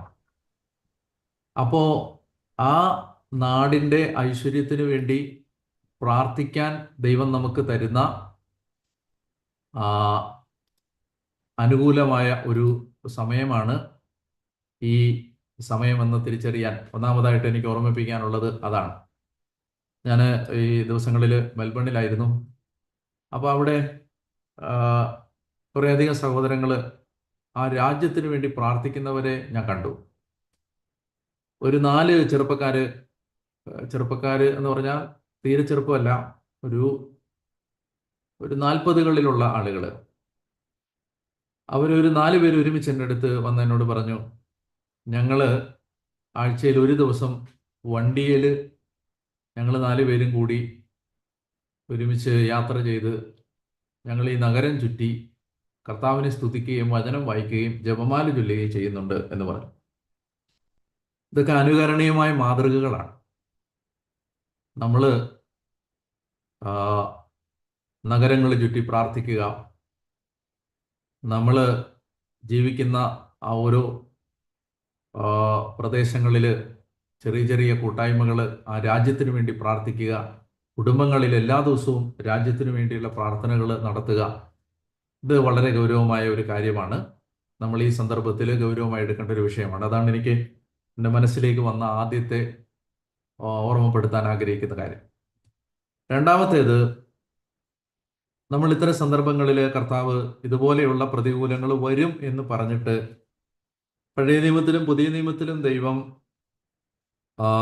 നമുക്ക് തന്നിട്ടുള്ള ഒരു ഉറപ്പ്, ഇത്തരം ദുരിതങ്ങളോ ദുഃഖങ്ങളോ പീഡകളോ വരുമ്പോൾ ദൈവം നമുക്ക് സംരക്ഷണം തരും എന്ന ഒരു ഉറപ്പ് ദൈവവചനത്തിൽ ദൈവം നമുക്ക് തന്നിട്ടുണ്ട്. ഞാൻ അതിനെക്കുറിച്ച് അല്പസമയം സംസാരിക്കാൻ ആഗ്രഹിക്കുകയാണ്. എസെക്കിയേൽ പ്രവചനം 9-ാം അധ്യായം. അവിടെ ജെറുസലേം നഗരത്തിൽ ഉണ്ടാകുന്ന ഒരു ശിക്ഷാവിധിയെക്കുറിച്ചാണ് പ്രതിപാദിക്കുന്നത്. എസെക്കിയേൽ അധ്യായം 9. അവിടെ ദൈവം ദൂതന്മാരോട് പറയുകയാണ്, ജെറുസലേം പട്ടണത്തിലൂടെ, വാക്യം 4 മുതൽ വായിക്കുകയാണ്. എസെക്കിയേൽ അധ്യായം 9 വാക്യം 4 മുതൽ. ജെറുസലേം പട്ടണത്തിലൂടെ കടന്നു പോവുക, ആ നഗരത്തിൽ നടമാടുന്ന മ്ലേച്ഛതകളെ ഓർത്ത് കരയുകയും നെടുവീർപ്പിടുകയും ചെയ്യുന്നവരുടെ നെറ്റിയിൽ അടയാളമിടുക. ഞാൻ ആദ്യം പറഞ്ഞ ചിന്തയും ഇപ്പോൾ ഈ രണ്ടാമത് പറയുന്ന ചിന്തയും തമ്മിൽ വളരെ ഡയറക്റ്റായി ബന്ധമുണ്ട്. അതായത് സംരക്ഷണം ദൈവം തരും, ദൈവം സംരക്ഷിക്കും എന്ന് പറയുന്നത് ഇവിടെ ആരെയാണ് എന്ന് നമ്മൾ കൃത്യമായിട്ട് മനസ്സിലാക്കണം. ദൈവം സംരക്ഷിക്കും. കർത്താവ് ദൂതനോട് പറയുകയാണ്, ജെറുസലേം നഗരത്തിൽ നടമാടുന്ന മ്ലേച്ഛതകളെ ഓർത്ത് കരയുകയും നെടുവീർപ്പിടുകയും ചെയ്യുന്നവരുടെ നെറ്റിയിൽ അടയാളമിടുക. അപ്പോൾ ഈ നെറ്റിയിൽ അടയാളം ഇടുക എന്ന് പറഞ്ഞാൽ ഇത് നമുക്ക് മലയാളത്തിൽ നമ്മൾ വായിക്കുമ്പോൾ അടയാളം ഇടുക എന്നാണെങ്കിൽ ഇത് ഹീബ്രു ഭാഷയിൽ താവ് എന്ന് പറയുന്ന ഒരു അക്ഷരമാണ്. ഈ അടയാളം ഇടാൻ പറയുന്നത് താവ് അടയാളം ഇടാനാണ്. അത് അക്ഷരാർത്ഥത്തിൽ മലയാളത്തിലേക്കാക്കിയാൽ നെറ്റിയിൽ താവ് അടയാളം വരയ്ക്കുക എന്നാണ്. താവ് എന്ന് പറഞ്ഞാൽ ഒരു ലെറ്ററാണത്. പുരുഷാകൃതി തോന്നിപ്പിക്കുന്ന ഹീബ്രു ഭാഷയിലെ ഒരു അക്ഷരമാണത്. അപ്പോൾ ആ അടയാളം ഇടുക, നമ്മൾ ഇന്ന് ആളുകൾ താവ് കുരിശിടുന്നത് നിങ്ങൾ കണ്ടിട്ടുണ്ടാവും, താവ് ക്രോസ്, ആ അടയാളമാണത്. അപ്പോൾ അത് സംരക്ഷണ മുദ്രയാണ്. ഇത് തന്നെയാണ് വെളിപാട് പുസ്തകത്തിലേക്ക് വരുമ്പോൾ വീണ്ടും നമ്മൾ കാണുന്നുണ്ട്. വെളിപാട് പുസ്തകത്തിൻ്റെ 7-ാമത്തെ അധ്യായത്തിൽ ഇതുപോലെ തന്നെ ഈ അടയാളം ഇടാൻ പറയുന്ന ഒരു രംഗമുണ്ട്. ഞാൻ പറയാൻ വന്ന കാര്യം ഇതാണ്. ദൈവം പറയുകയാണ്, വലിയ ദുരിതങ്ങൾ നടക്കുമ്പോൾ ദൈവം തൻ്റെ ജനത്തിന് ഒരു അടയാളം ഇട്ട് സംരക്ഷിക്കും. പക്ഷെ സംരക്ഷിക്കുന്നത് ആരെയാണ്? ഈ നഗരത്തിൽ നടമാടുന്ന മ്ലേച്ഛതകളെ ഓർത്ത് കരയുകയും നെടുവീർപ്പിടുകയും ചെയ്യുന്നവരുടെയാണ്. അപ്പൊ ഇത് നമ്മൾ ആദ്യം നേരത്തെ പറഞ്ഞ കാര്യത്തെ കുറെ കൂടി ഗൗരവമായി നമ്മളെ ഓർമ്മിപ്പിക്കുന്നതാണ് ഈ രണ്ടാമത്തെ ചിന്ത. ഇത്തരം ദുരിതങ്ങൾ വരുമ്പോൾ ദൈവിക സംരക്ഷണം കിട്ടുന്നതിനുള്ള ഒരടിസ്ഥാന യോഗ്യതയാണ് ഈ നഗരങ്ങൾക്ക് വേണ്ടി വിലപിക്കുകയും പ്രാർത്ഥിക്കുകയും ചെയ്യുക എന്നത്. അത് മനസ്സിലായെന്ന് ഞാൻ വിചാരിക്കുന്നു. അതായത് നമുക്ക് ദൈവം സംരക്ഷണം തരും. ആർക്കാണ്? ഈ നമ്മളെ ദൈവം എത്തിച്ചിരിക്കുന്ന രാജ്യങ്ങൾക്ക് വേണ്ടി കരയുകയും പ്രാർത്ഥിക്കുകയും നെടുവീർപ്പിടുകയും ചെയ്യുന്ന അവിടെയുള്ള മനുഷ്യര് കർത്താവിനെ അറിയണം എന്നാഗ്രഹിക്കുന്ന, അവിടെയുള്ള തിന്മകളെ പ്രതി വേദനിക്കുന്ന, അതിനെതിരെ പ്രാർത്ഥനയുടെ കരങ്ങൾ ഉയർത്തുന്ന, അതിനെതിരെ ഒരു ആത്മീയ പ്രതിരോധം തീർക്കാൻ ആഗ്രഹിക്കുന്ന വ്യക്തികൾക്ക് ദൈവം അടയാളമിടും എന്നാണ് പറയുന്നത്. ഞാൻ പറഞ്ഞു വരുന്നത്, നമുക്ക് ഈ രണ്ട് ചിന്തകളും ചേർത്ത് വെച്ചാലും നമുക്ക് മനസ്സിലാവുന്ന കാര്യം, നമ്മളെ ദൈവം ഈ രാജ്യങ്ങളിലേക്ക് കൊണ്ടുപോയിരിക്കുന്നത് നമ്മുടെ വ്യക്തിപരമായ ആവശ്യങ്ങൾ നിറവേറുക എന്നത് മാത്രമല്ല, ആ രാജ്യത്തെ പ്രതി ദൈവത്തിനുള്ള ഒരു ഭാരം ദൈവം നമ്മളെ ഏൽപ്പിക്കാൻ ആഗ്രഹിച്ചതിൻ്റെ ഭാഗമായിട്ട് കൂടിയാണ് ദൈവം നമ്മളെ ഓരോ നമ്മൾ ജനിച്ചു വളരാത്ത രാജ്യങ്ങളിലേക്ക് എത്തിക്കുന്നത്. ആ രാജ്യത്തെക്കുറിച്ചുള്ള ദൈവത്തിൻ്റെ പദ്ധതിയുടെ ഭാഗം കൂടിയാണ്. അത് നമ്മൾ ഏറ്റെടുക്കാനുള്ള ഒരു സമയമാണ് എന്ന് ഓർമ്മിപ്പിക്കുന്ന ഒരു സന്ദർഭമായിട്ട് ഇതിനെ കണ്ടാൽ നമുക്ക് വലിയ ഒരു ദൈവിക സംരക്ഷണം കിട്ടും. നമുക്ക് ഇത് ബൈബിളിൽ പറയുന്ന ഈ കാര്യങ്ങൾ എത്ര സത്യമാണ് എന്ന് നമ്മൾ മനസ്സിലാവുന്ന ഒരു രംഗമുണ്ട്. ബാബിലോൺ അടിമത്തം നടക്കുന്ന സമയത്ത് ഈ 40 വർഷം 4 പതിറ്റാണ്ട് ദൈവജനത്തിൻ്റെ ഇടയിലൂടെ ഒരു ഭ്രാന്തനെ പോലെ നടന്ന് ഒരു വിപത്ത് വരാൻ പോകുന്നു എന്ന് വിളിച്ചു പറഞ്ഞ ആളായിരുന്നു ജെറമിയ. 40 വർഷം ഈ മനുഷ്യൻ ജനത്തിനിടയിലൂടെ നടന്ന് രാജാവിനോടും പ്രജയോടും സൈനികരോടും പുരോഹിതനോടും പ്രവാചകനോടും എല്ലാം മാറി മാറി ഇത് പറഞ്ഞിട്ടും ആരും ശ്രദ്ധിച്ചില്ല. ഒടുവിൽ ആ ആസന്നമായ വിപത്ത് വന്നു. നെബൂഖദ്നേസർ വന്ന് ജെറുസലേം നഗരം കത്തിക്കുമ്പോൾ ഈ കാര്യം സംഭവിക്കുമെന്നോർത്ത് കരഞ്ഞ് പ്രാർത്ഥിച്ച് നിലവിളിച്ച ജെറമിയായെ മാത്രം ഈ നെബൂഖദ്നേസർ വെറുതെ വിടുന്ന ഒരു രംഗമുണ്ട് ജെറമിയയുടെ പുസ്തകത്തിൽ. ബാക്കി എല്ലാവരും, രാജാവ് തൊട്ട് സാധാരണ മനുഷ്യൻ വരെ ശിക്ഷിക്കപ്പെടുന്ന ശിക്ഷ ഏറ്റുവാങ്ങുന്നൊരു സമയത്ത് ഈ ജെറമിയ പ്രവാചകനെ ദൈവം സ്പെയർ ചെയ്യുന്നൊരു രംഗമുണ്ട്. അപ്പം അതൊക്കെ സൂചിപ്പിക്കുന്നത് നമ്മളെ ദൈവം അയച്ചിരിക്കുന്ന സ്ഥലങ്ങൾക്ക് വേണ്ടി നമ്മൾ ഗൗരവമായി പ്രാർത്ഥിച്ചാൽ ദൈവം നമുക്ക് വലിയ സംരക്ഷണം തരും എന്ന് തന്നെയാണ്. അതുകൊണ്ട് ഈ രണ്ട് കാര്യങ്ങൾ ചേർത്ത് ബന്ധമുള്ള രണ്ട് കാര്യങ്ങൾ പറയാൻ ആഗ്രഹിക്കുന്നു. മൂന്നാമത്തെ മറ്റൊരു കാര്യം, സംരക്ഷണത്തിൻ്റെ മറ്റൊരു പ്രധാനപ്പെട്ട തലമാണ് ജ്ഞാനം 5:19. ജ്ഞാനത്തിൻ്റെ പുസ്തകം 5-ാം അധ്യായം 19-ാമത്തെ തിരുവചനത്തിൽ വീണ്ടും ഇതുമായി ബന്ധപ്പെട്ട മറ്റൊരു ചിന്ത കർത്താവ് നമുക്ക് പങ്കുവെച്ച് തരുന്നുണ്ട്. ജ്ഞാനം 5:19. അവിടുന്ന് നീതിയെ മാർച്ചട്ടയാക്കും, നിഷ്പക്ഷമായ നീതിയെ പടത്തുപ്പിയാക്കും, വിശുദ്ധിയെ അജയ്യമായ പരിചയാക്കും. Holiness is purity is invincible shield എന്നാണ് wisdom 5:19. Purity is invincible shield. വിശുദ്ധി അജയ്യമായ പരിചയമാണ്. നമുക്ക് ഇത്തരം സന്ദർഭങ്ങളിൽ ദൈവിക സംരക്ഷണത്തിന് നമ്മൾ ഏറ്റവും കൂടുതൽ ഒരുങ്ങേണ്ടത്, അല്ലെ ആയുധമാക്കേണ്ടത്, വളരെ വിശുദ്ധമായ ഒരു ജീവിതം നയിക്കാൻ തീരുമാനിച്ചുകൊണ്ടാണ്. നമുക്ക് വിശുദ്ധിക്ക് വേണ്ടി നമ്മൾ ആഗ്രഹിക്കുകയും പ്രാർത്ഥിക്കുകയും ചെയ്യണം. വിശുദ്ധരാവാൻ ആഗ്രഹിക്കണം. നമ്മുടെ ഈ സാധാരണ ഭാഷകളിൽ നിന്ന് ഈ നാളുകളിൽ ഇല്ലാതെ പോയ ഒരു ആഹ്വാനമാണിത്. പണ്ടൊക്കെ ചെറുപ്പത്തിലൊക്കെ കാറ്റഗിസം ക്ലാസ്സിൽ സിസ്റ്റേഴ്സൊക്കെ പറഞ്ഞ് തരുമായിരുന്നു, വിശുദ്ധരാവണം വിശുദ്ധരാവണമെന്ന്. ഇന്നിപ്പോൾ അധികം ആരും അങ്ങനെ ആരോടും പറയാറില്ല. ഒരു പക്ഷേ വിശുദ്ധരായിട്ട് ജീവിക്കുക എന്ന് പറയുന്നത് ഒരിക്കലും നടക്കാത്ത കാര്യമാണ് എന്ന ഒരു ചിന്ത ഇന്ന് മനുഷ്യരുടെ മനസ്സിലുള്ള പോലെ തോന്നാറുണ്ട്. അതായത് പാപത്തിൽ നിന്ന് മോചനം പ്രാപിക്കാൻ കഴിയില്ല, പാപമില്ലാതെ ജീവിക്കാൻ പറ്റില്ല എന്ന ഒരു ധാരണ മനുഷ്യൻ്റെ ഉള്ളിൽ ഒരുപാട് ആഴത്തിൽ ഇറങ്ങിയിട്ടുണ്ട്. എന്നാൽ ദൈവം നമ്മളോട് എല്ലാ കാലത്തും ആവർത്തിച്ച് ഒരേ കാര്യമേ പറഞ്ഞിട്ടുള്ളൂ: വിശുദ്ധി ദൈവം ഏറ്റവും കൂടുതൽ വിലമതിക്കുന്ന പുണ്യമാണ്. വിശുദ്ധി ഇല്ലാതെ ദൈവത്തെ പ്രസാദിപ്പിക്കുക സാധ്യമല്ല. അതുകൊണ്ട് ഈ നാളുകളിൽ കൂടുതൽ വിശുദ്ധീകരിക്കപ്പെടാനുള്ള ഒരു ക്ഷണം കൂടി ദൈവം നമുക്ക് തരികയാണ്. നമ്മുടെ കുടുംബങ്ങൾ കൂടെ കൂടെ കുമ്പസാരിക്കാനും കർത്താവിൻ്റെ അടുത്ത് പോയി ദൈവത്തെ ആരാധിക്കാനും കുറെ കൂടി ഗൗരവമായി കർത്താവിനെ തേടാനും ദുശീലങ്ങൾ ഉപേക്ഷിക്കാനും, പ്രത്യേകിച്ച് മദ്യപാനം, അതുപോലെ ലഹരിയുടെ ഉപയോഗം, അതുപോലെ തന്നെ തെറ്റായ ബന്ധങ്ങൾ, തെറ്റായ കാഴ്ചകൾ, മൊബൈലിൻ്റെ അടിമത്തങ്ങൾ, അതുപോലെ സോഷ്യൽ മീഡിയയിലുള്ള അമിതമായ ഇൻവോൾവ്മെൻറ്റ്, ഇങ്ങനെയുള്ള കാര്യങ്ങളിലെല്ലാം ദൈവം നമുക്ക് തന്നിരിക്കുന്ന അനുശാസനം സ്വീകരിച്ച് കർത്താവിൻ്റെ ആ മനസ്സറിഞ്ഞ് പാപത്തിൽ നിന്ന് മോചിതരാവാനും, അങ്ങനെ മോചിതരായാൽ ജ്ഞാനം 5:19 നമ്മൾ വചനത്തിൽ വായിച്ചു, വിശുദ്ധി അജയ്യമായ പരിചയമാവും. അപ്പോൾ ഞങ്ങൾ ഒരു വാക്ക് നിങ്ങൾ മറന്നു പോകരുത്. അതാണ് എനിക്ക് ഇന്ന് ഓർമ്മിപ്പിക്കാനുള്ള മൂന്നാമത്തെ കാര്യം. ബാക്കി നമുക്ക് നാളെ പറയുമ്പോൾ പറയാം.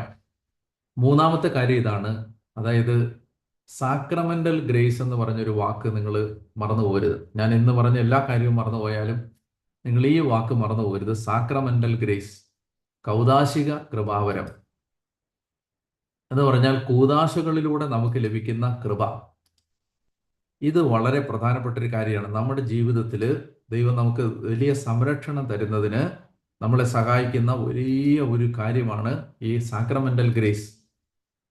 എന്ന് വെച്ചാൽ നമുക്ക് ഈ പിശാചിന് ഒരു ദൈവ പൈതലിൽ പ്രധാനമായി 2 കാര്യങ്ങളെ പേടിയുണ്ട്.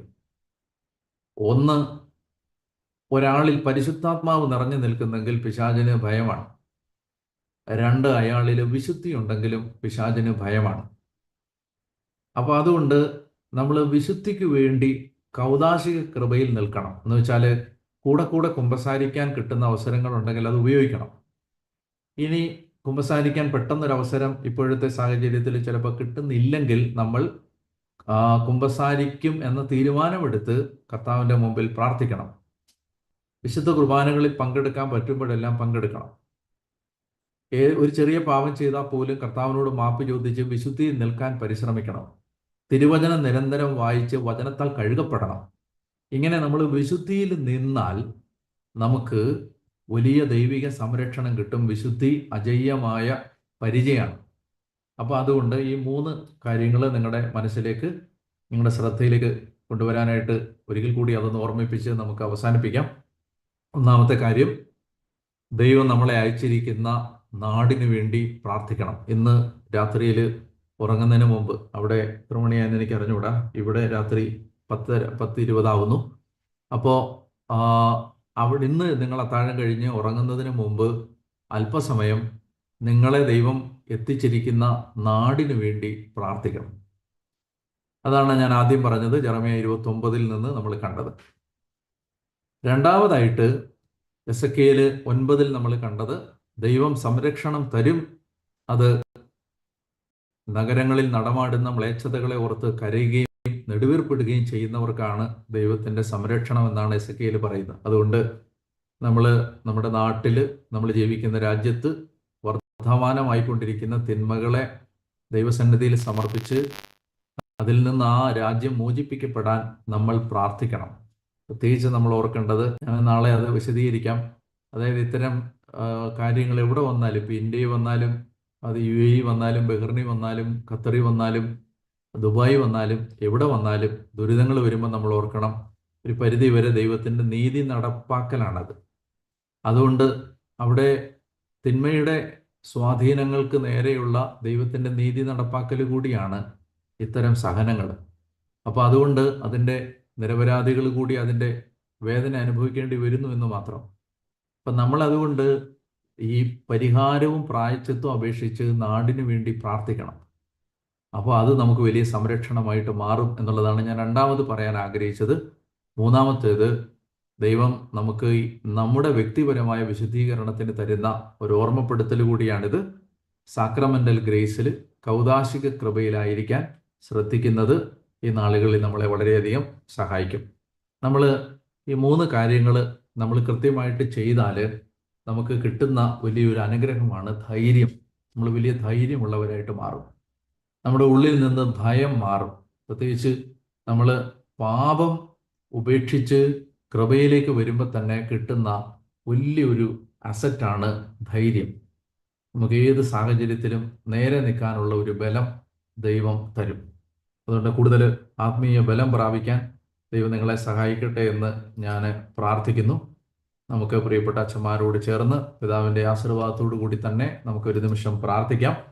നിങ്ങളുടെ പ്രയാസങ്ങളും വേദനകളും ദുഃഖങ്ങളും എല്ലാം നമുക്ക് ദൈവത്തിൻ്റെ തിരുമുമ്പാകെ സമർപ്പിച്ചുകൊണ്ട് ഇന്നത്തെ ശുശ്രൂഷ സമാപിക്കുന്നതിന് മുമ്പ് ഞാൻ പ്രാർത്ഥിക്കുകയാണ്. നാളെ നിങ്ങൾക്ക് നിങ്ങളുടെ പ്രാർത്ഥനാ നിയോഗങ്ങളൊക്കെ ഉണ്ടെങ്കിൽ നാളെ നമ്മൾ സൂം തുടങ്ങുമ്പോൾ തന്നെ ചാറ്റ് ബോക്സ് ആക്റ്റീവ് ആക്കിയിടും. അപ്പോൾ ചാറ്റ് ബോക്സിൽ നിങ്ങൾക്ക് ചാറ്റ് ചെയ്ത് പിന്നെ കമൻറ്റ് ചെയ്തിട്ടാൽ മതി. നിങ്ങളുടെ എന്തെങ്കിലും പ്രാർത്ഥിക്കേണ്ട വിഷയങ്ങളുണ്ടെങ്കിൽ അത് ചാറ്റ് ബോക്സിൽ ഇട്ടാൽ മതിയാവും. അതെല്ലാം നമുക്ക് കർത്താവിൻ്റെ മുമ്പിൽ നമ്മൾ നിയോഗങ്ങൾ എഴുതി സമർപ്പിക്കുന്നതിന് തുല്യമാണ് നമ്മൾ ഇത്തരം മീറ്റിങ്ങുകൾ കൂടുമ്പോൾ. അതുകൊണ്ട് നമുക്ക് ദൈവം തന്ന അനുഗ്രഹത്തിന് നന്ദി പറയാം. നമുക്ക് പ്രിയ വൈദികരുടെ ആത്മീയ കൂട്ടായ്മയോട് ചേർന്ന് പ്രാർത്ഥിക്കുകയും ചെയ്യാം. നല്ല ദൈവമേ കർത്താവേ, ദൂരത്തിൻ്റെ മേൽ അധികാരമുള്ള നല്ല ദൈവമേ, അവിടുത്തെ നാമത്തിൽ ഇപ്പോൾ ഞങ്ങൾ ഒരുമിച്ച് പ്രാർത്ഥിക്കുമ്പോൾ ദൈവമേ, പല രാജ്യങ്ങളിലായിരുന്നു അങ്ങയുടെ പ്രിയ മക്കൾ ഈ ദുഃഖത്തിൻ്റെയും ദുരിതത്തിൻ്റെയും ആപൽ ഭീതിയുടെയും നാളുകളിൽ അങ്ങയുടെ നാമം വിളിച്ച് പ്രാർത്ഥിക്കുമ്പോൾ കർത്താവെ, അവിടുന്ന് ചെവി ചായ്ച്ച് ഉത്തരം അരുളുകയും ഞങ്ങളുടെ പ്രാർത്ഥന കേൾക്കുകയും കർത്താവെ ഞങ്ങൾക്ക് സമാധാനം നൽകുകയും ഞങ്ങളെ സംരക്ഷിക്കുകയും ദൈവമേ, ഞങ്ങൾ ഭയപ്പെടുന്ന ആ വലിയ അപമാനങ്ങളിൽ നിന്ന് ഞങ്ങളെ രക്ഷിക്കുകയും ചെയ്യണമേ എന്ന് കർത്താവെ ഞങ്ങൾ പ്രാർത്ഥിക്കുന്നു. പ്രത്യേകിച്ച് ദൈവമേ, ജോബ് 1:10 ദൈവത്തിൻ്റെ വചനമരുളി ചെയ്തു. അവിടുന്ന് അവനും അവൻ്റെ ഭവനത്തിനും സമ്പത്തിനും ചുറ്റും വേലി കെട്ടി സുരക്ഷിതത്വം നൽകി. എല്ലാ പ്രവൃത്തികളിലും അവനെ അനുഗ്രഹിച്ചു. അവൻ്റെ സമ്പത്ത് വർദ്ധിപ്പിക്കുകയും ചെയ്തു. കർത്താവെ, നിമിഷം പ്രാർത്ഥിക്കുന്നു. ജോബ് 1:10 വചനത്തിൽ തിരുവചനം അരുളി ചെയ്തതുപോലെ ദൈവമേ, ജോബിന് കൊടുത്ത അതേ സംരക്ഷണം ഈ മക്കൾക്ക്, ഇവരുടെ ജീവന്, ഇവരുടെ സമ്പത്തിന്, ഇവരുടെ തൊഴിലിന്, ഇവരുടെ പ്രിയപ്പെട്ടവർക്ക്, ഇവരുടെ കുഞ്ഞുങ്ങൾക്ക്, ഇവരുടെ ഭവനത്തിന്, ഇവരുടെ വാഹനങ്ങൾക്ക്, ഇവർ ജോലി ചെയ്യുന്ന സ്ഥലങ്ങൾക്ക്, ഇവർ സഞ്ചരിക്കുന്ന വഴികൾക്ക് എല്ലാം കർത്താവെ, ജോബ് 1:10 വലിയ സംരക്ഷണം ഉണ്ടാവണമേ എന്ന് പ്രാർത്ഥിക്കുന്നു. കർത്താവായ ദൈവമേ, വേഗം ഈ യുദ്ധക്കെടുതിയിൽ നിന്ന് ലോകം മോചനം പ്രാപിക്കാനും തങ്ങളുടെ മക്കൾ സമാധാനത്തോടെ സുരക്ഷിതമായി നേരത്തെ ജീവിച്ചതുപോലെ ദൈവമേ സന്തോഷത്തിൽ ജീവിക്കാൻ അനുവദിക്കുകയും ചെയ്യണമേ എന്ന് പ്രാർത്ഥിക്കുന്നു. കർത്താവായ യേശുവിൻ്റെ നാമത്തിൽ ആമേൻ. നമുക്ക് യോണച്ചൻ ആശീർവാദം തരും. നമുക്ക് അച്ഛൻ എന്തെങ്കിലും പറയാനുണ്ടെങ്കിൽ പറഞ്ഞിട്ട് ആശീർവാദം. അച്ഛൻ അൺമ്യൂട്ട് ചെയ്തോ?